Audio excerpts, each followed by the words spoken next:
Hi, this is Isabel. Hello.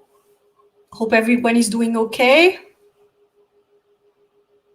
So I thought I'd do a live just to basically connect and get a little bit of news about you, see if you have any questions. So this is a presentation I will share with you because I do realize that in this time that people are actually job hunting, it's going to be quite complicated to get a job via job boards. And networking is taking a new form because you can't really network in person the way you used to. So you have to really focus your efforts online and to find contacts and leads online. And this is really, in my view, and I explained this in a different presentation, in my view, it's the same spirit, it's the same mindset, meaning that you want to connect with someone and the idea behind it should be the same, but in terms of networking without seeing the person takes a little bit of practice. So that's why today I'm going to show you some examples on how to laser focus, because I find that probably the most difficult is, well, where do I start, with all the contacts that I could possibly get. So I'm going to share with you today how to network, laser networking, and then I will take your questions if you have any. So again, this is a very lively type of event. So the way I run those is that I usually like to cover the information on the presentation and then come back for questions just to get a little bit organized. So let me share the presentation with you. So I will just make it so you can see my face while you see also the document.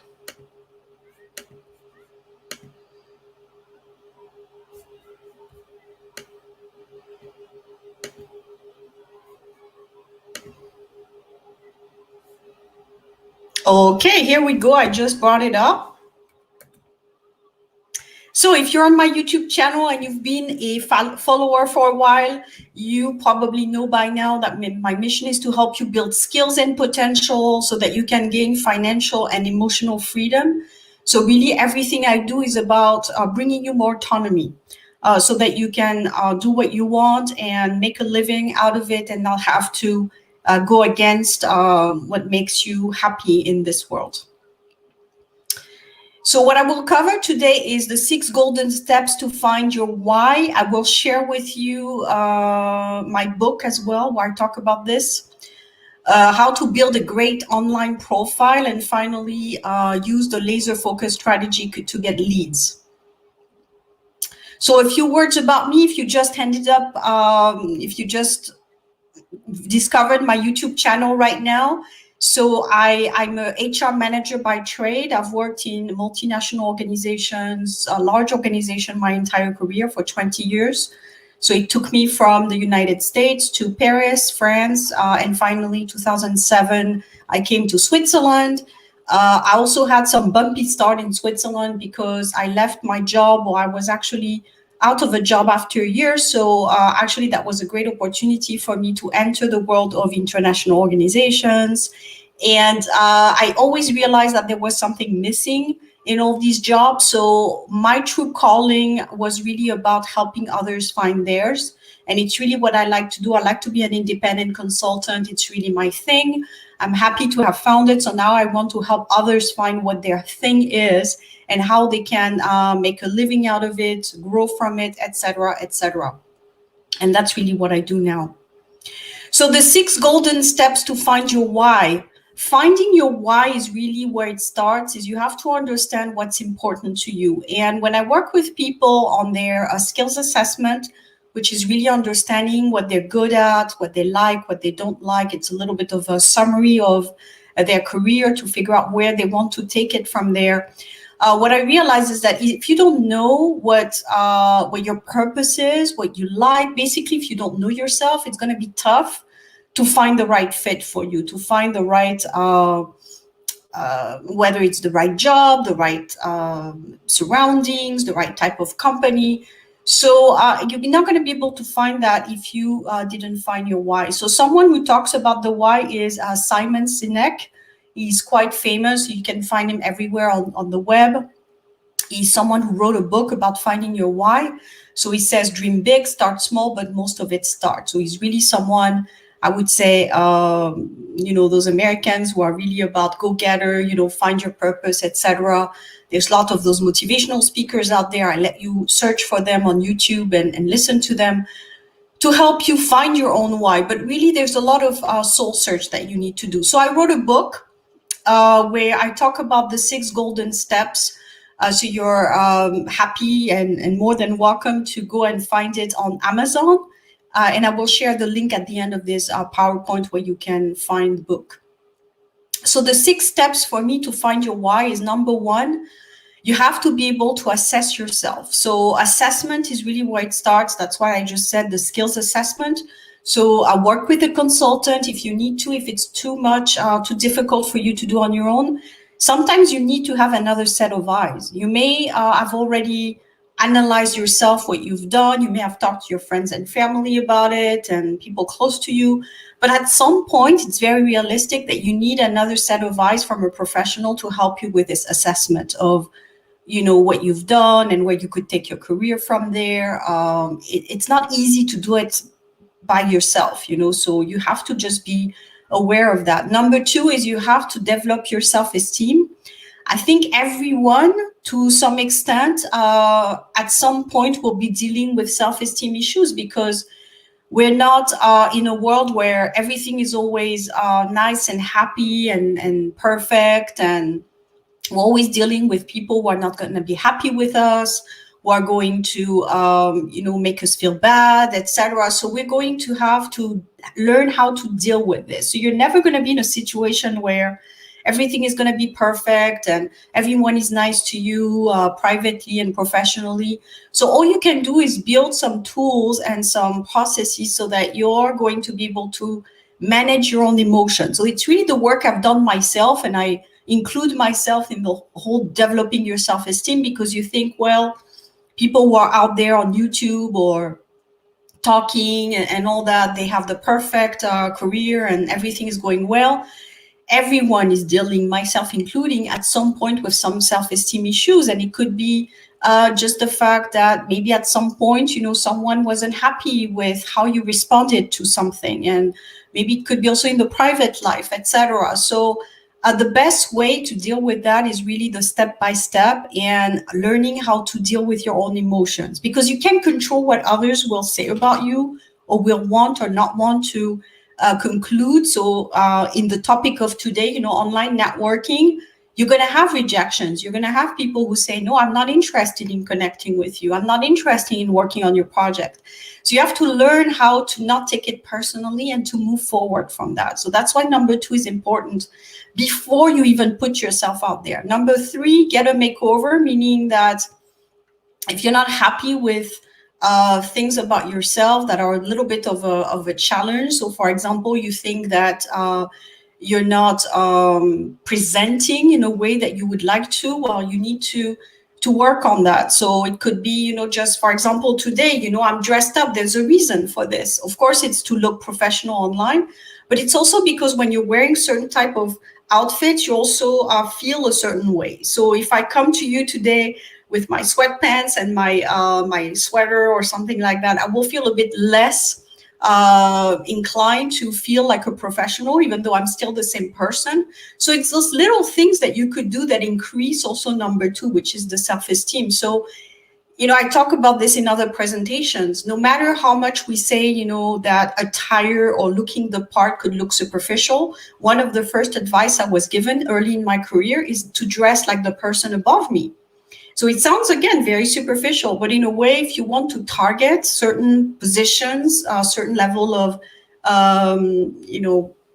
a certain position, a certain level of responsibility, you need to look at what other people that are in this level of responsibility will look like and mirror that. So I talk about mirroring quite a bit as well. Look at on LinkedIn, the type of people that you want to be in their shoes, how do they come across? What are they doing online? So that you can mirror that. So number 3 is the physical aspect, look good to feel good type of a thing. It has an effect, on the success. Number 4, observing. So before you go out and do, networking activities or put yourself out there, the best way to also edge the consequences, or the comfort zone and all that, is to see what other people are doing, so you have less risk to do something that's already proven. Meaning that if you see, for example, a personality online, or an influencer, whatever you want to call it, let's take Simon, we just talked about. So someone who knows what they're doing, obviously, they've been doing it for a long time. I also like Tim Ferriss, all these people. So if you watch what they're saying online, how they present themselves, what kind of information they're sharing, how they interact, chances are they've been doing this for a while, they know what they're doing. So the whole consequence of not being successful is a little bit less than if you try to do things that you haven't tested, that are not tested before. So if you send your own email, out of the blue, and you don't get a response, well, did you see, what other people are doing? Did you see a little bit what's the most effective way? So observing how things get done will help also protect you a little bit from this rejection type of thing. Number 5, select your entourage wisely. So entourage, which is a word for the close contacts or close network, whatever you want to call it, is important. Because if you have people around you who are going to not want to support you in your endeavors, that's going to make it harder for you to be successful. So you need to surround yourself with people who believe in you, who are positive, who are going to help you get to the next level. So again, it's the same thing as the skills assessment. There gets to be a point where maybe you have the greatest entourage right now, and people are great and fantastic network, and you don't need a professional. But for most people, in my experience, they don't have this surrounding, high-powered, high engagement, positive engagement type of surrounding. Most people, that's where they have a lack of, is that, they're professionals, but they don't have people around them who are their best supporters. So that's going to have an effect on maybe their self-confidence, to go out there and do things.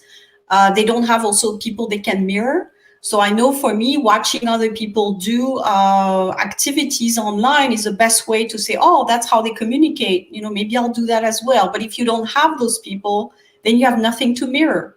And that's why also sometimes having a professional can help you. And finally, build a leader mindset. So the mindset is very, very important, because if you don't believe in yourself and you don't believe you can do it, then the mind believes that they can do it, so the result is going to be negative. So you have to, I know it's something you've probably heard before as well, I didn't make it up, fake it until you make it. It doesn't mean that you don't want to be sincere, but it just means that at the beginning, you're going to have to train yourself to see yourself in the success, even if you don't have it yet.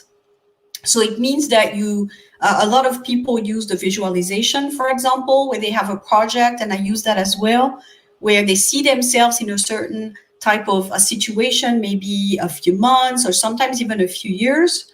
And that's going to help you build that leader mindset. You say, this is where I want to go. Most leaders have a map. They know where they want to be, and they're going to take actions every day to get there. But you can't let little things get in the way. So, one person didn't reply to your email. Well, you can't let that stop you from getting to your objective. You have to actually double the energy and do even more so that you get even more results. So building that mindset is going to be important. So what does it mean concretely to build the mindset? It means that you have to try harder until you get the result. So again, some people will say, and I've seen it quite a bit lately on social media, is that it's not about the hard work and you can be successful doing less. Well, I would say, especially when you're starting out, you have to put in the hard work. So maybe when you have something stable, so you have a process in place, if you're an entrepreneur or if you're an employee, you know your job, you're comfortable, you know what you're supposed to do. I call that the cruising time. There's different peaks, different periods. So when you enter a job, usually when you start, that's when you have to push the energy, and make yourself useful and double the energy. And then when you get to a point where things maybe are a bit more stable, you can take a step back. But you need at some point to put in the work to get the engine going. So you have to try harder. Build your own life So that's going to be important also for job hunters. You can't approach people with a lack of type of mindset, meaning that you don't feel that your life is worth it right now or very interesting because you don't have a job. That's something I hear a lot, is that, well, how am I supposed to talk to so-and-so? I don't have a job. I don't have anything to offer. It's not going to be interesting for them. Well, that's your mindset. Again, that's how you see yourself, that because right now you don't have a job, you don't have anything to offer. Just because you don't have a job title doesn't mean that your skills are not there, your experience is not there, that maybe you're not pursuing other interests. So when you're job hunting and maybe you're not tied to a job 8 hours a day, where you have more time to be online and to look for information that people who are working in a job don't have time to research. So it's really how you look at it. So again, what I just said earlier, build self-esteem, the baby step approach, doing one little thing every day will help you get there. It could be just a simple thing as achieving a simple things like, wow, you messaged this important person and you did it. You actually send the message, or you defined what your goal was more clearly. You worked on your skills assessment. So little steps, again, getting closer and closer to your objective. Learn to say no. That's going to be also important when you're out there in the market, having to decide between who you work with, who are you going to interview with, what type of setting do you want to be in. That's something, by the way, I didn't know how to do in my early part of the career. So I call myself a floater, because I was like, yeah, okay, well, this person contacted me for an interview. Well, I'll do my best, get hired. That was my objective. And then when I was hired, I'm like, what am I doing here? But because I was always saying yes to everything that came my way, but not really thinking about, is that the right opportunity for me? How is that going to help me get where I want? So it's like, that's what happens to you. You have two choices. Either you let life decide where you need to be, so you're just reacting to what happens to you and say yes to everybody, which is a certain personality type, but I won't get too much into psychology here. Or you just assess each time to say, okay, I'm getting a proposal come to me. Is that going to help me, or is that going to be a distraction? And that's also helping, by the way, if some of you are in the entrepreneurial mindset, or you have a business or something like that. I've seen that happen a lot with the shiny object, where you always see something that's interesting and you want to go to it. So you just have to be careful with that, because you can really lose your energy in being in too many different type of businesses or follow different ideas, etc. And finally, work towards excellence. So whatever it is that you choose to do, whether you're an employee in a company or you're an entrepreneur or whatever you choose to do, always work towards building something that's highly valuable. Build something of value, build something that people will enjoy. And again, as an employee, it could be doing great work, just delivering great work. When people ask me, how can I be considered for the next job, or how do I position myself to be seen as a high value, high potential type of person, I just say, deliver on what you already have. So if you deliver on your current objectives, that's already something that most people don't do, unfortunately. That's going to set you in the right position to be considered for more. But you can't pretend to have, you can't fulfill to want to have more until you actually do the minimum that you're asked. So an exercise you can do for yourself is list your career objective in detail. Again, when I say in detail, it means using some kind of SMART objective.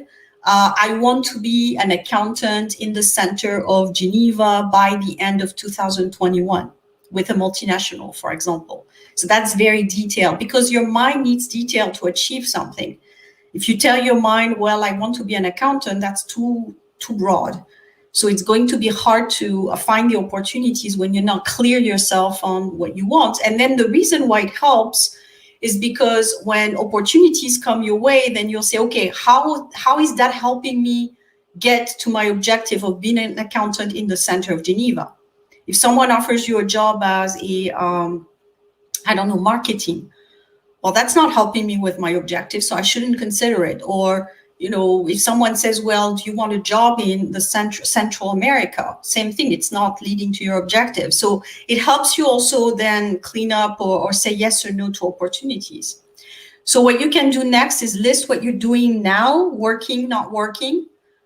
Meaning that if you do a lot of job board applications and it's not really getting you any value, then you could say, okay, maybe I need to start doing other activities, including networking online, and decide 2 things you want to do more of. So again, what's not working? I'm sending a lot of applications online. That's 99% of what I do. So maybe I should stop doing that and start doing 2 more things. And I would argue include on that laser focused networking, and see how is that going to get me closer to my objective to become an accountant in the center of Geneva by the end of 2021. So again, clear objective, list what you're doing. Is it working? Is it not working? And finally, decide on 2 things that you want to start on. So that's really the preparation to laser focused network. I mean, you can go out there, and I've said this before in other presentations, it's going to be tough to go out there with the intention of networking if you haven't done this cleaning house type of thing I just mentioned in my first part of presentation. So think about that a little bit. How could you work on all these things that I mentioned on the 6 golden rules, and build up yourself as a human being with your mindset before you go out there to the world to showcase yourself? Because if you showcase yourself and you go networking immediately, but you haven't done all this preparation, it's a little bit like, if I can use the image of maybe that makes sense to you, of a warrior or superhero. Yesterday, I watched a movie with a superhero or a warrior. Would you go out in the field, on a boxing ring or on a warrior, type of situation without having even trained? Probably you get, eliminated the first round. And yesterday I was watching this superhero movie, and at one point he has to fight the other person. And, he was told, look, you haven't prepared for this. You're not going to be successful because you haven't trained yourself to fight. So of course the guy loses the combat, and then he realizes that, yeah, it's important to train yourself to be prepared, and it's the same with sports. Is also another image. You can't go out to the sporting ring before you're actually fully prepared. You've worked on exercising, rehearsals, mindset. That's what preparators do with athletes. So that's the same when you go out network online. You have to build up your good mindset, your preparation, so that you can feel like you can, address everything that's going to come your way. So the person being rude to you, the person that's not going to reply, the person that's going to disagree with you, maybe give you criticism online because of something you posted. I mean, it doesn't really happen to me. It happened to me once recently, and I didn't understand where that was coming from. But people are like that. You see a bit of everything. So you have to realize, when you put yourself out there on social media, you're basically opening the can of worms. So I don't think a lot of people are talking about that when they talk about training on social media or using LinkedIn or whatever other platform, about being prepared to be there. Because when you put yourself out there, it can be quite tough, to put yourself out there with so many people. I mean, when you put yourself out there, when you're maybe you're going to an event, maybe you meet 10 people in an event, or you're putting yourself out there for 10 people. Now, when you post something on LinkedIn and you post something on other social media, it can be damaging if someone criticizes you on a post. So people need to be also prepared mentally for this, to be able to take it.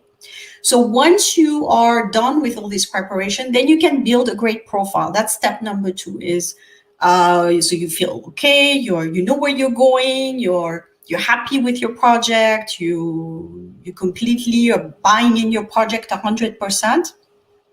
Then you need to build a good profile. So finding opportunities in 2001 is definitely online. That's a reality, because you have access to a lot of people, whether you use Facebook, LinkedIn, Twitter. I even added Shaper, which I welcome for some of you to download if you can, based on where you are based. I don't know if you're in which country in Europe, but basically try to use Shaper, because that's an easy way to network fast. Join many groups online is another way. You can use blog posts, videos, interviews also to showcase your profile online. Build a good networking strategy by becoming magnetic. So again, the becoming magnetic is you've worked on yourself, and that can be done again alone or with a professional.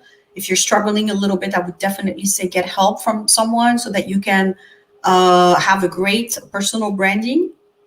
So it looks a little bit something like this when you build your profile. So you would have number one, the selling points, I call them. So number one, you would have a great photo that's taken by a professional, if you can.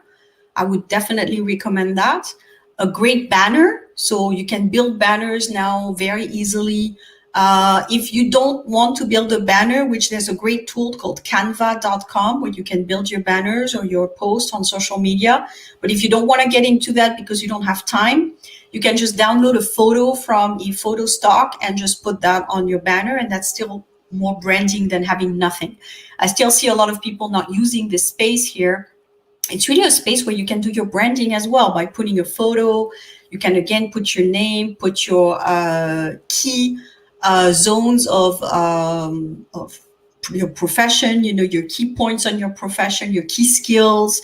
I mean, you can do so much with this banner area here that immediately recruiters can see what it is that you're doing.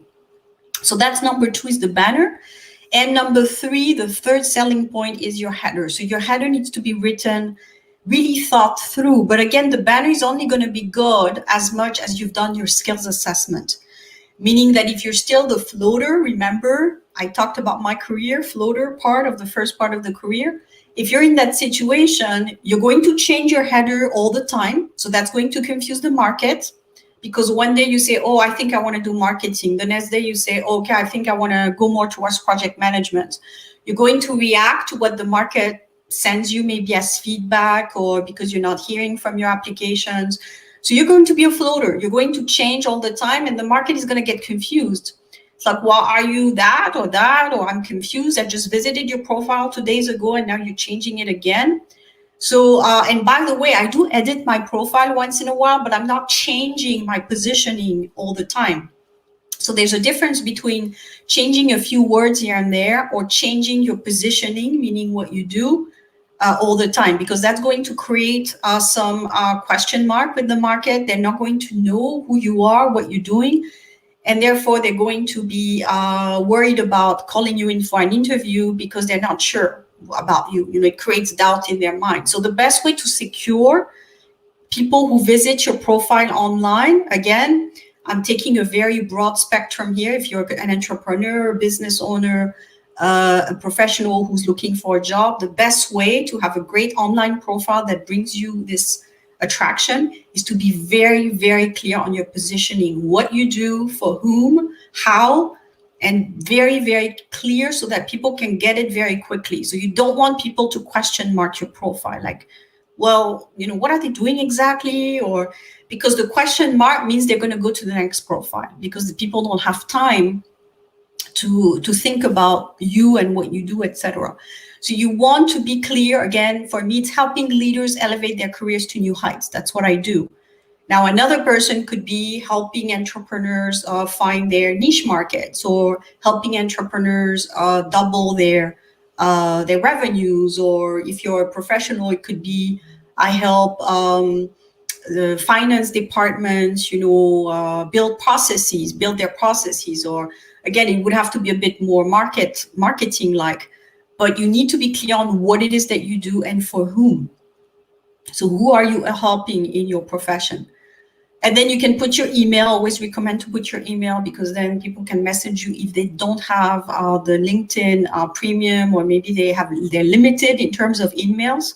So having your contact details here can help people message you without having to connect on LinkedIn. So very few people do this.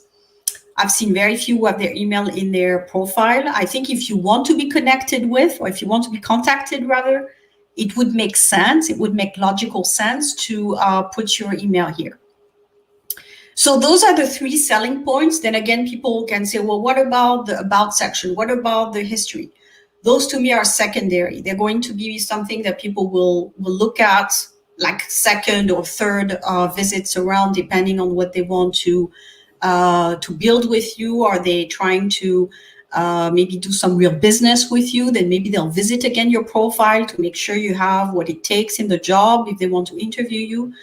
But really, for me, online, it's about quick attraction. So you want to have a profile that gives enough for people to want to know more. So you're not there to want to put all your profile in your header. I see people who have like 20 words there, 20 keywords. I mean, like, well, I'm confused, I don't really know what is your thing. So think about that when you're building your LinkedIn. Maybe that helps you, is what is your thing? What is it that you do that's really you, that you have a skill that you're helping people with, that's maybe it's even transformational, that's very helpful. So these are the three, for me, selling points that people need to worry about when they want to be magnetic online and build their profile to get more connections, is banner, photo, and header. The rest you can think about later. Even if it's not complete, doesn't matter, because people will look at, I talk about this in another presentation about Tinderization of networking. People only look at the photo, the banner, and maybe a few things on your header. That's it. It's very superficial. Again, you can argue, but that's the way the world runs right now. So you have to play the game of play by the rules. The world is picture oriented. And very, quick, and do I like you? Yes or no? And that's it. That's all you need to worry about. What you can do also always with this sense of having more connections online and trying to get people to connect with you, is to start your own group. So a lot of people don't do that. I would be very surprised, because since I've been online now in the Geneva area, I don't see a lot of groups that are being created. I mean, the people that I see in meetup.com or in LinkedIn and all that, they're the same groups I've seen since the beginning. So not a lot of people are creating groups. That's a huge opportunity area for you to get people to come to you without having to do this chasing down, sending emails, sending connection details. So if you're marketers, you can create a group like Marketers in Geneva. If you're a coder in Zurich, coder in Geneva, that's going to get you the type of people that you want to attract, whether it be recruiters in coding or marketing. People will be attracted to their zone to their field, to their practice. So in other words, for example, I'm a coach. I'm a career coach, so I would be attracted to groups that are about personal development, coaching, because that's my field. That's what I'm researching. That's what I would want to know more of. So if I'm part of a group where people work in that field, I would be more than happy to join it. So again, you're attracting your leads without having to go and find them online and send them private messages and not being able to, because it's an email.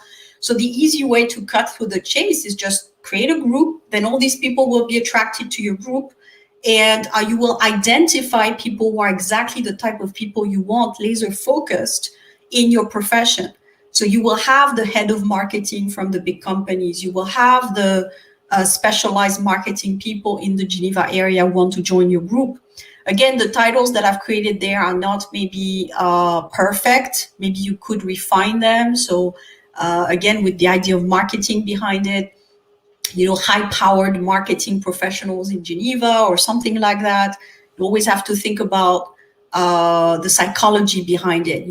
People want to see themselves as a certain type of person. So when you use the words like leaders or high-powered or ambitious, that's pretty much what people want. So it's going to attract them to your group. So there's a little bit of marketing and psychology to think about, but globally, it's an easy way to get the type of people that you want to catch without having to message people individually. And on top of that, it's great for you. It's much more high value to post regularly in these groups, relevant information, and engage with the group than having to message people individually and not hearing back. It's less threatening in a way. Number 3, publish regular content. So choose the content that you prefer in your field. If you're more of a video person and you can talk more than write, maybe you want to post a video once in a while and post it on LinkedIn. If you're more of an article type of person, writer, then you can post a blog. People sometimes do both. But I don't see, again, it's the same thing as the groups. I don't see people unleashing that potential. I don't see a lot of people yet. It's starting, but it's not, it's a huge opportunity area to be visible. Very few people do videos. Very few people do articles and posts. So huge opportunity area for someone who really wants to start doing it on a regular basis. Because again, if it's not on a regular basis, probably people are not going to be engaged. So how do you laser focus now? Let's say you've done all the things that I just mentioned. You know, you worked on your mindset, you have a great profile that you're proud of. Maybe you created your group and you already have a few leads there within your group. So how do you find, you know, laser focus on, you know, the people that you want? Well, the top three things that you could do is basically say, okay, I want to work for Google, SAP, or Swisscom in Switzerland. Those are my top 3 company bucket lists. So you select 3 dream list companies that you want to work for. By the way, if you want a list of companies, you can message me, contact@isabellelitzler.com. I've just built a listing of companies. It's not everyone in Switzerland, but it's a start. It's a good start, especially if you're a new expat. It's a good start to have a few big names of companies there. And it's a starting point to do your research. So once you identify those 3 companies that you want to work with, and again, that's going to be eased by what? By having your goal set up. So if you've done your goal, you know you want to be an accountant. Remember the accountant in the center of Geneva by the end of 2021. So let's say here, because maybe the companies are not so much, well, you could be an accountant for those companies. So let's say you want to be an accountant for Google, SAP, or Swisscom, then at least it becomes even clearer. So you're not just an accountant in any company, but you want to be an accountant for those kinds of companies. Now, by the way, I think that Google and Swisscom, it's more going to be in Zurich. So that can also change your objective, where you say, well, you know what, my dream list companies are not based where I live. So what do? Maybe you change the list of companies, or you relocate if you really want to work for those companies. I would say if you're a young professional, you're beginning your career and you want to build trust and you want to build expertise, always go with the name of the companies, because that's going to sell your resume by itself. So if you have a name like Google or SAP or Swisscom on your CV, it's going to sell itself. So recruiters will call you, they will invite you for interviews. So always, if you can, again, some of you may be tied to a specific location, but if you're not, always go for companies that have big names, because that's going to help with your employability, with your getting calls for next jobs. So let's say you have identified your 3 targeted companies. So the first thing that you want to do is go to LinkedIn and select people that work within your sector. So again, accounting. In your dream company. So you would have to look at those people. Again, if you have created the groups I just mentioned, maybe those people are already there, you know, and you can immediately contact them. If not, you go to LinkedIn, you find 3 people that are working in accounting for said company, Google, SAP, and Swisscom. You just type accounting, Swisscom. You will find 3 people that work there. Then the second step is you need to study. And again, I insist on that. It's not just looking at their profile quickly, but study immensely everything about them. So you want to understand everything they've done. So do your research extensively on Google. So try to find, you know, which school they went to. Did they write a blog? Did they do interviews? Do they have passions? So that takes a bit of time. But again, if you really want those 3 companies, you have to be aware that a lot of people are going to apply there. So if you apply online with Google, with SAP, and with Swisscom, you're going to be 1 out of 1,000 maybe. So if you really, really want to work there, that's your dream list companies, you're targeted, you're focused, you have to go the back door. So you have to say, okay, I'm going to do more than just apply online. I'm going to research, you know, who's working there in my field of predilection, try to find a lot of information about these people so that I can become relevant when I introduce myself. So again, if you want to be good at this, if you want to have successful networking contacts, you can't go at it as a beginner or someone who's an amateur. So you want to, again, go step by step, go slowly. You don't have to go fast. So because remember that you don't get a second chance to make a first impression. So rather than to send quick messages to everybody, which I see a lot of people do sometimes, focus really on, you know, this is my chance to make a good impression with these people. You can't keep applying for these companies, by the way, and be taken seriously. and I know some people do it, but I would definitely not recommend it, is that you only apply once, and you want your application to be on target and to have done this work as well to support your application. But you don't want to keep applying every 6 months, for all the jobs that they offer, because that's going to make you look amateur. And that's not what you want. So you want to study extensively those accounting profiles at Google, Swisscom, and SAP. Well, first of all, to see how do they market themselves as employees there. What kind of photos are they posting? What kind of messages are they posting? So you're studying the ideal employees, or the people who already have a job for your dream organizations, to see what they look like, what they sound like, what they do on LinkedIn. So you're just studying them. Then you're going to have some kind of impression. You're going to say, it seems like all the people at Google have this kind of profile. They seem to communicate in such a way. They use this similar language, and they tend to be interested in those kinds of things. And by the way, I found one person in particular that I really like what they're doing with, maybe an association they're part of. So you want to try to find a hook to connect with them. And then you go to messaging.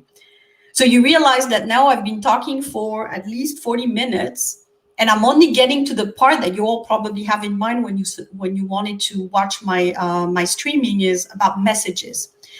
So messaging people is not the first thing that you do. You have a lot of prep work to do before you go out and message people, because if you go quickly and message people, it's not going to sound good.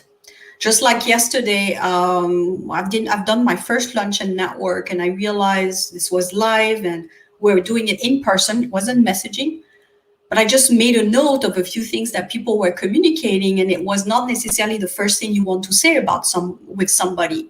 So when you meet someone, whether it's in a live streaming, online, on a webinar, or whether you meet someone in a cafe, or you meet someone in a conference, or you meet someone online, you're not going to start your conversation by saying, "Hi, I'm unemployed, haven't worked in a year and a half, and I'm struggling with my search." And that's not very engaging. So before you go to the messaging part, really think about what you're going to say that's actually engaging and want people to reply to you. So by the way, these are some of the best recent messages that I've received. I get a lot of them, some of them better than others, but I just wanted to show you some connection request examples. So you see that it's not about necessarily about saying immediately, "Hi, I'm looking for such and such, and can you help me?" That's too direct, and that's going to be threatening for the person receiving the message. So the first one is about, "Hi, I'm establishing a new venture, business personal consulting, and for this publish my first ever book, which already I'm selling on Amazon." So this guy is a writer. You probably saw that I wrote a book for Amazon as well. So he's using that as the connection, which, by the way, I still need to look at his email, but it's about a book that he wrote, etc. But basically, he's introducing himself via writing, which is a passion that we have in common. So I want you to keep that in mind while you're listening to this. So introduction via a common passion. Second message is, "Hi, Isabel. Just wanted to shoot you a message to thank you for your YouTube video on starting a business in Switzerland. I also see that you're involved with Webster in Geneva. I studied abroad with them. It was a wonderful experience. Have a good day. Have a wonderful day. Thanks for the content. Would love to learn more about your entrepreneurial career path. If ever you can spare some free minutes." So what is she doing? That's great. Well, the first thing is that she's thanking me for something she's watched that I put out there. So she's being gracious. That's always nice.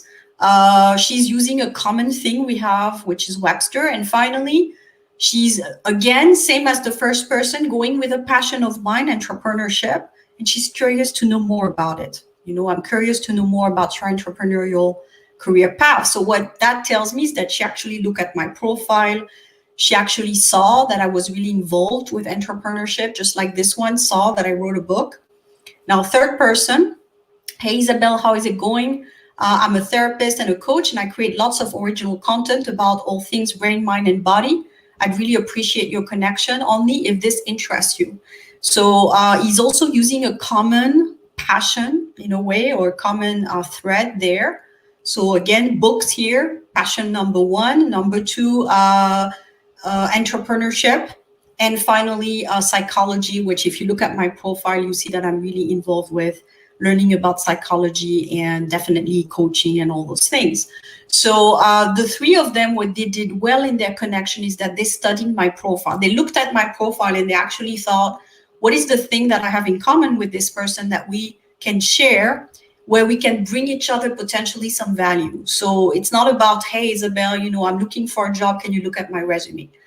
By the way, from what I know, only this person in the middle is looking for a position. The others already have their job. But you see, the idea is that you're not going out there saying, hey, can you connect with me? Or, hey, can you do this? You're always trying to find a common ground, so that's the important thing. So again, it doesn't mean that this is a script for you, because I don't really advise for people to copy a script. Rather, I would prefer that you look at the person's profile and find your own script that sounds like it's you, because you see all three of them have a different approach, different words, and that's what makes them interesting. People can smell a script coming out from a million miles. So it's like people want to try to code to find the ATS way of getting their resume, and there's no secret code to crack. I mean, the best way is to actually be special, be unique, be creative, and that's how you're going to come through the cracks, is by being different and thinking through what you want to say. It's not by having a perfect script that is out there in the web as the perfect script. It doesn't work like that in communication or connecting with humans, because every person is different. So a script that would work perfect on one person is a script that's going to be damaging to another, because they're different people. So you have to understand, by studying their profile, what kind of person am I dealing with here? Is that someone what kind of passions do they have? Would they be the type of person who's looking for a short email? Would they be looking for a longer type of message? So by looking again a little bit deeper into the profile, so that takes time. But again, you're shooting for laser focus.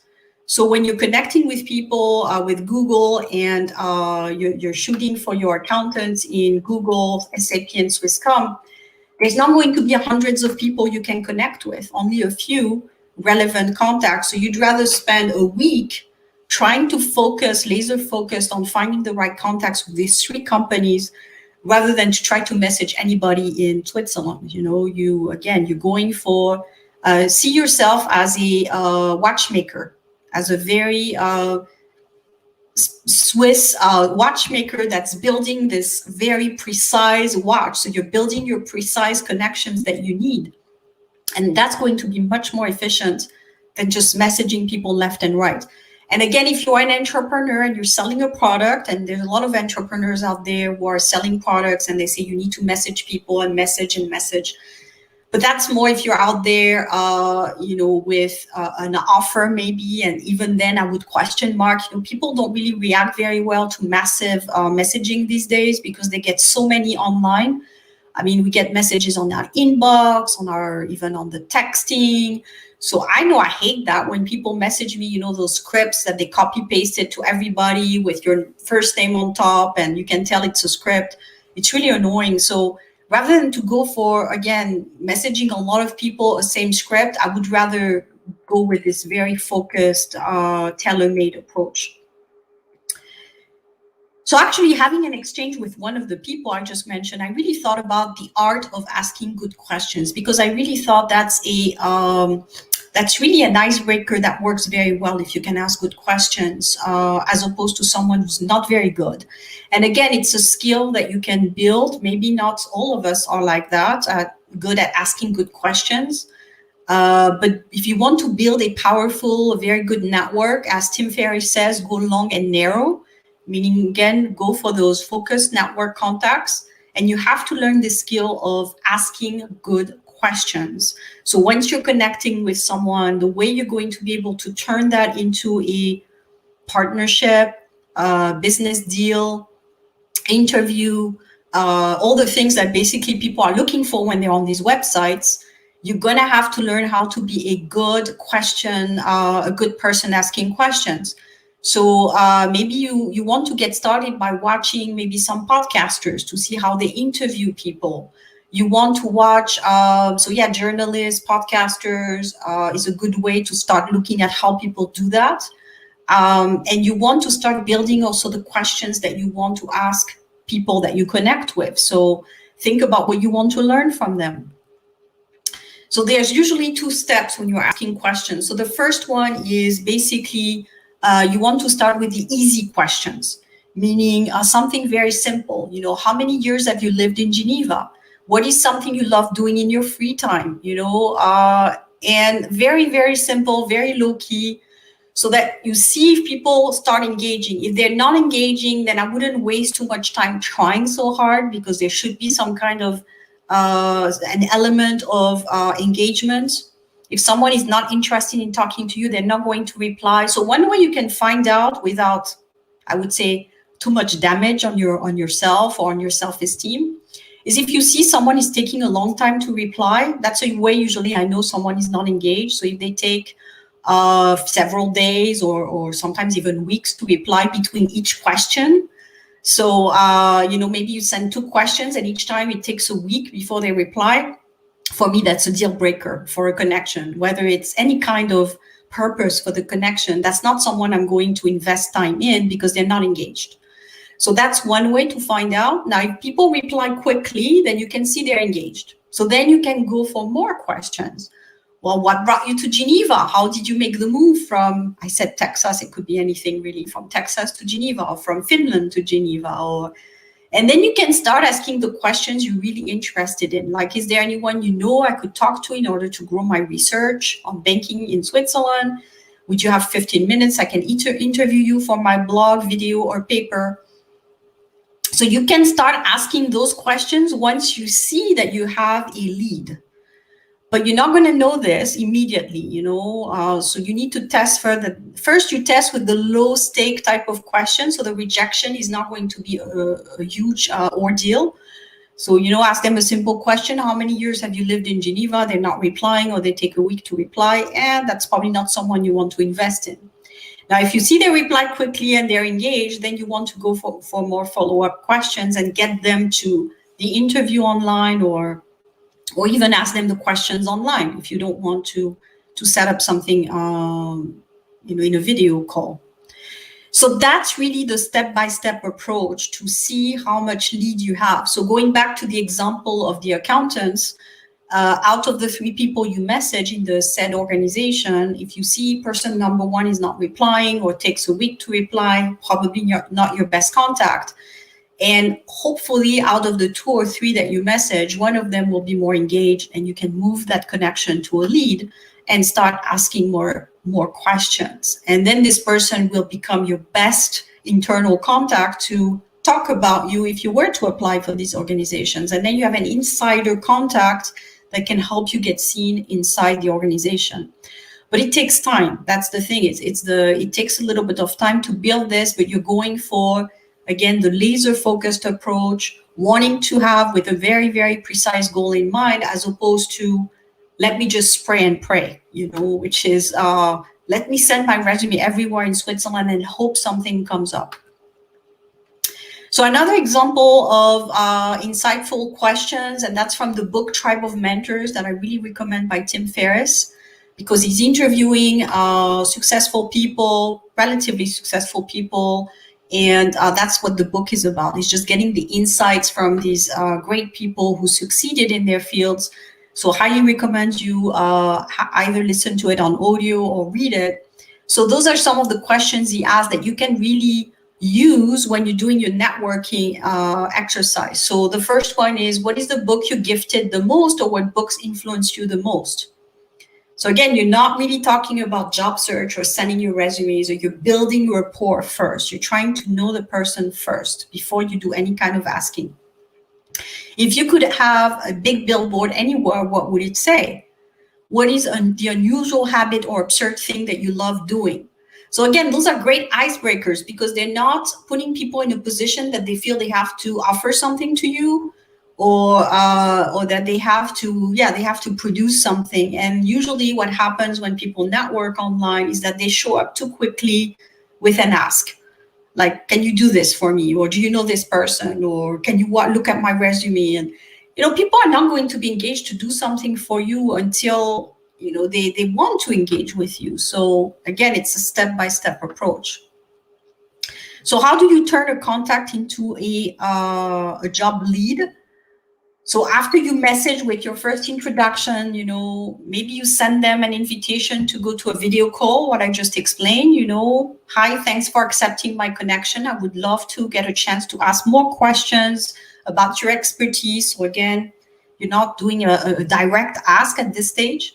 Would you be available for a quick 15-minute virtual coffee? The virtual coffees have worked very well for me in the last 6 months, I have to say. People are at home, they're not meeting a lot of people. So virtual coffee is very nice. It's also more of a chat, not so much a business meeting. So it's, again, very low-key, not high impact type of thing where people feel that they have to give you something. Or another example would be, I'm looking for feedback about an article I'm writing. Would you spare 15 minutes for a virtual coffee? So you're trying to get to know the people from their expertise, from their knowledge, and people always like to be approached based on their knowledge, because a lot of people in their jobs are not necessarily getting the fulfillment or the appreciation. I think it's probably a common thing I've seen in my career around me, is that most people are not getting the appreciation of their expertise or their skills that they would like. Again, it goes from different variations. Some people can have a great manager, and that's fantastic. Other people have less engagement from their managers. So a lot of people are out there thinking, well, I'm great at this, but no one seems to care, type of thing. So trying to be interested by what the person is doing is really encouraging their self-esteem. So you're really coming across as someone who's going to build up their self-esteem by having them talk about what they like the most. And again, that's very low-key. And usually people will, I've done this recently with a client, and she told me, well, look, the person was going off and on about all the great things that happened in his client, with his clients, and what he's been going through. And, once you start getting people into either their passion or their job, something they're really involved in, they're going to talk. So you won't have to do much except just listen and catch, what's important to them, and then be able to pursue on that. So maybe with a follow-up call. So the art of asking good questions, which I will combine with the art of listening, will get you much, much, much further than trying to get too much to what you want. So during the virtual coffee, you still have to be effective, obviously. So dress for success, even if home officing. Remember, you're connecting with professionals with your ideal companies. You want them to remember you because they talk to a lot of people and they have a lot of meetings online. So you don't want to be just one person amongst the others. You want to make an impact, that they know who you are. Number 2, find a great place in your home to do the call. Make sure you have a nice backdrop, meaning behind you, you don't have the mess. That's always a better choice. Check your tech before you make the call. So make sure that your sound, your image, everything is perfect, that you don't have any background noise. So you've tested this before, especially if you're targeting tech companies, obviously. You want to show you're on top of it. So again, all these things you can do without having a job. So you don't need to have a job to be a professional, basically. A professional is something that you are. It's in your DNA. It's in your way of interacting with the world. So whether you have a job title or not, showing up on time, making sure that, again, the tech is working, making sure you're prepared, all these things will show that you are a professional, even if you don't have a job title. Prepare questions, again, more questions to ask when you have the call. Listen more than you speak. So I would say use the 80-20, 80% of listening and only 20% of speaking. Take notes about everything you learn, because that's something you can use for a follow-up call. Oh, by the way, during this 15-minute call together, I realized that in your accounting department, you're really dealing with the issue of having great processes, and by the way, that's something I've done intensively in my last job. Would you mind if I spare, another 15 minutes of your time, and I can show you what I've done and just share that with you, just share that with you. You're offering something. stay positive, enthusiastic. So when you have those calls, even if you have been without a job for a long time, you don't want to show that you are in demand. You want to have done your mental preparation so that you reduce the stress when you have that call, that you're not counting on that person to give you a job, or you're making it low key, again, always low key.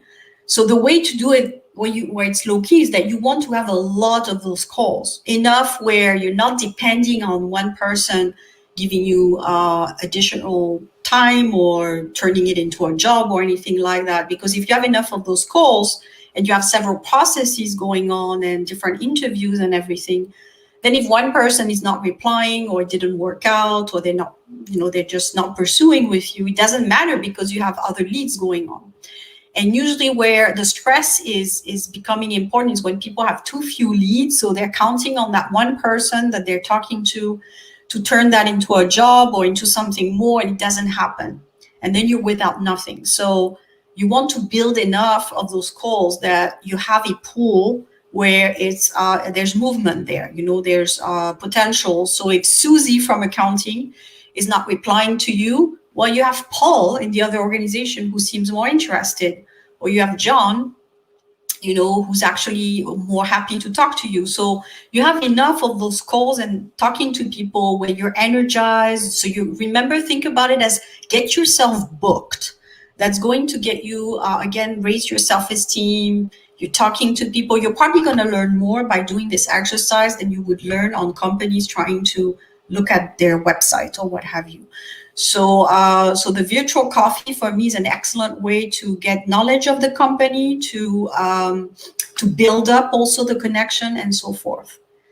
So what I like to say is that attracting is the first stage. And I did mention this in the building up your profile type of thing. You want to attract, but then the hardest thing is you want to retain. And that's the hard part, because we're in a world of constant distraction. So people are talking to you, they're talking to other people. If you're job hunting, there's going to be more candidates out there to look at. So, attracting is going to be the start, but then you need to retain. And you're going to retain with your expertise, your knowledge, your wit. So you attract with your marketing skills, maybe having worked on your profile, but you're going to retain because you're doing something that other people are not doing. You're going a bit more in depth. You're doing more research. You're doing more of the questions, that you're asking that no one is doing when they're out there job hunting. So I will close with a quote from Tony Robbins: labor is service and service is life. And when we serve something more than ourselves, we feel alive. So Tony Robbins has always looked at his job as serving people, giving out of himself, of his knowledge. And that's how he gets his coaching business going. He says it himself: I'm there, I serve people, and then I just get opportunities. So it's really a flow of energy. You're out there providing your value, providing service to people, answering questions when you can. That's going to put you out there in the expert field, that you know about your topic, and opportunities will start showing up. So as opposed to looking for something or trying to get something, look at it as, I'm just going to put myself out there to share my knowledge, to bring value to others.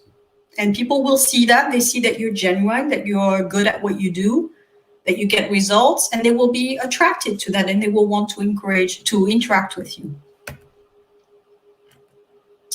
So lastly, I will talk about how do you build even more of this knowledge about the go-to people and places, because that's really what it's about.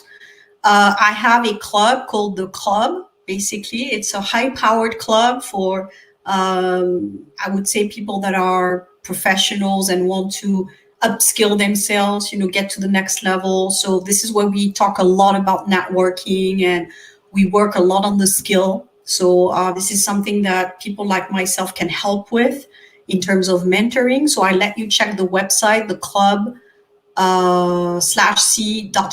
That's going to give you a lot of information on what it is, what kind of people join.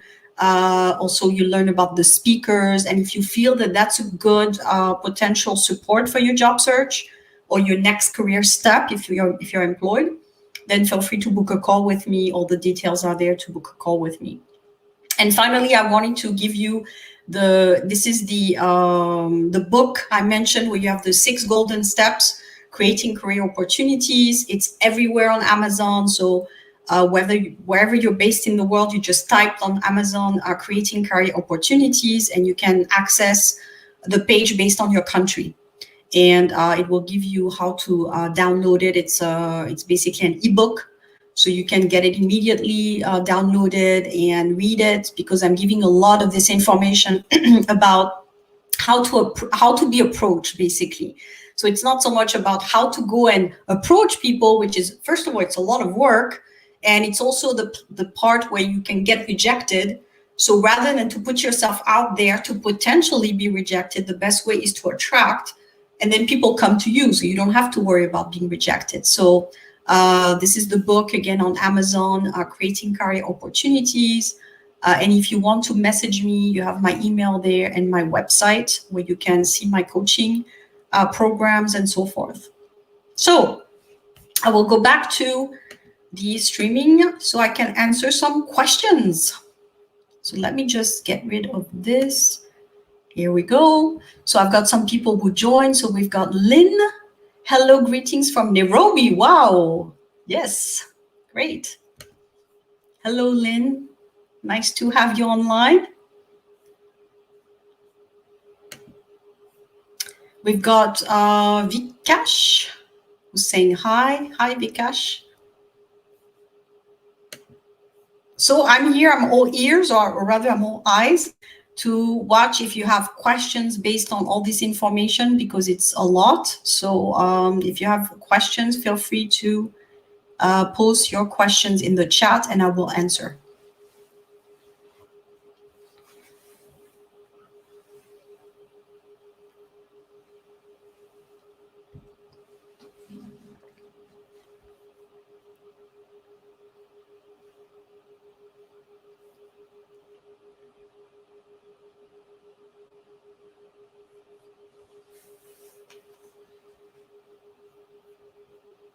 Or maybe I can ask you some questions. How did you react to the presentation? Did it make sense to you?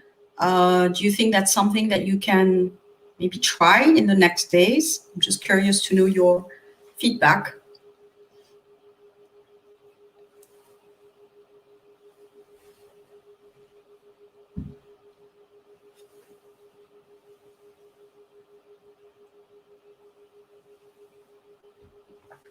So Lynn is saying, very informative session.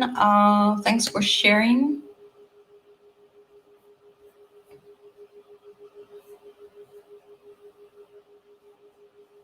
Yeah, it seems like it's a little bit more effort than applying online, but it's going to bring you much more value. And especially because not many people are doing this, even though if you take any outplacement with a consultant, that's exactly what they're going to teach you to do, which is they call them the sessions, the conversations with your network, and informative sessions, I think they call them. So it's the same thing as the virtual coffee. So you can give them any type of name that you want. It's the same thing. So you do learn this when you do outplacement services, but in the end, not many people will do this, because it does take to put yourself out there, and it is a little bit more, I would say, daring, but again, it brings you so much more result.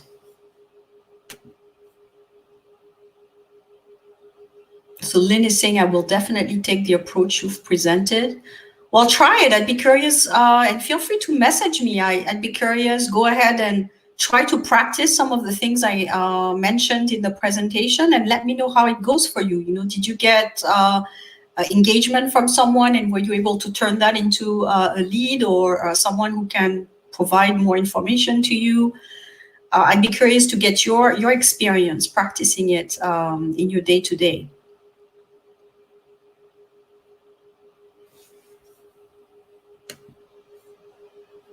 It makes a lot of sense. Yeah, and again, you can really start enjoying this, because if you like, I know I like learning about what other people do, and I'm curious by nature. I think people tend to like to talk about what they do. It's their passion most of the time. I mean, if you're a professional in something, usually it's a big part of your life. So most people would be happy to share, their expertise, how they became who they became. How did they manage to get such positions? And yeah, it's going to be, I think, very engaging for them to get your questions. And for you, the plus is that instead of trying things, then you can get it from people who are inside the organization. So you will cut through the chase by knowing what works to get into the organizations you target from people who made it. Because the best people who can tell you how to go into such and such company is people who made it. They actually got hired and they have a job. So they have what you want, basically. So the best way to know how to get something you want is to find people who have it and ask them, how did they get it? What kind of steps did they take? Did they apply a lot online? Did they do only a few applications? Did they get in because they also knew someone internally? I mean, all these questions you can ask them. I think they wouldn't mind telling you, but it's going to help you find out how to get into that specific organization, which could be a little bit different, especially if it's a very demanded type of organization. It's going to be tough to be picked just by the applicant tracking system, because those big organizations that everyone likes and wants, they're inundated with applications. So your chance of going through the applicant tracking system is 1 out of a million. Even with all the keywords and all the bells and whistles, even if you do all that, your chances are still very narrow. It's like taking a coin and just hoping, flipping it, and it's like 1 chance out of 2. So it's going to take you a lot of efforts to make all these applications, to realize, well, you know what, it's a lot of waste of time. And my people I've talked to in the last months, they're all saying that they're not getting replies from applicant tracking systems. So, at some point, if it's not working, you might as well try something new. Will this video be available on your channel? I would like to make reference back to it in the future. Absolutely. It's live on my YouTube channel. So it's going to be recorded and available for replay right after I end it. So I wanted to make this public on my YouTube channel because I realize it's really a skill that's going to be so important in the upcoming months, where again, the market is a bit tight. The job applicant tracking systems are not really working for most people. So then developing those skills to try to find those pockets of opportunities where the jobs are is going to be so essential for getting an opportunity wherever you are, because what I'm teaching is global. Really, you can do that in your own country. For Switzerland, I would say probably even more for Switzerland, as most of the jobs get filled via connections. But it's also a skill that can help you in your home country, because it's about who you know, and it's about who trusts you and who wants to say a good word about you. So it's, if people haven't done what I just explained yet, it's new to you, or it's something you're going to try, I think it's going to be the skill that gets you out there in your career. So not just now to get a job, but also beyond. Because being able to connect and engage with people, it's also the way to get a promotion, to change careers, to change companies, to maybe do something different. So it's really a skill that you can use for everything. Being able to connect with people is probably the number one skill. And even if you're in the job, I mean, in most of the time as a professional, what we want is a person who can get the team motivated, communicate directly with their staff or with external contacts. So all these communication skills, I think, should be part of the 101 things that we learn in school, but it's not necessarily the case, depending on what kind of training you've done. So I'm trying to add on to whatever you've learned already in your career.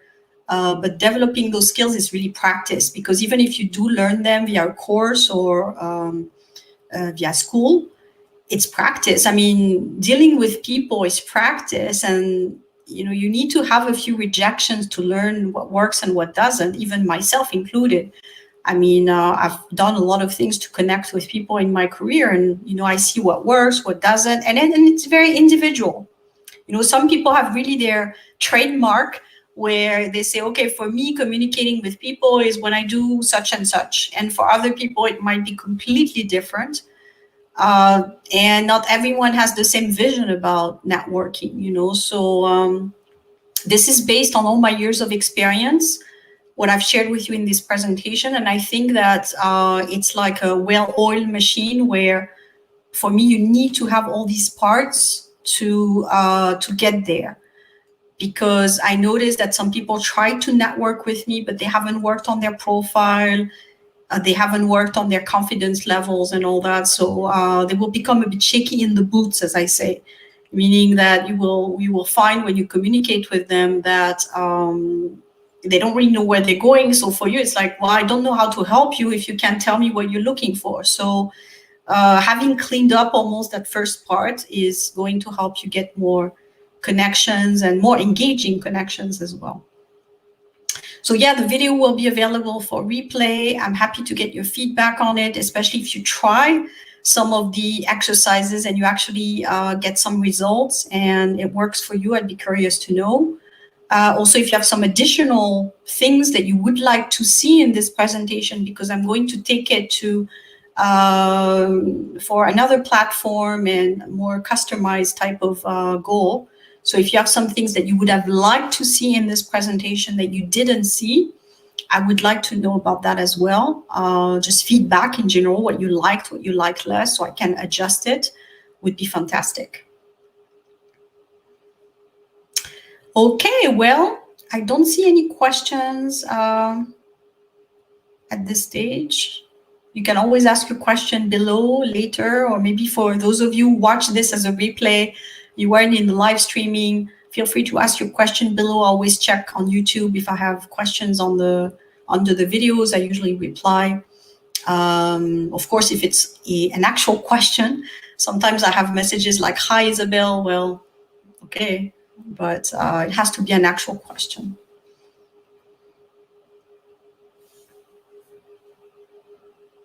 Okay, great. So we're still in the morning, so I think people will probably watch it at different times, depending also on their time zones and everything. So Lynn, thank you very much for your active participation. I'm glad to see that there was some aha moment for you now, so it's fantastic. And again, feel free to message me if you watch this as a replay or later, contact@isabellitzer.com. I will also post some details below the video so that you don't have to go through all the different parts to get the details on the book and all that stuff. Okay, talk to you soon. See you. Bye-bye.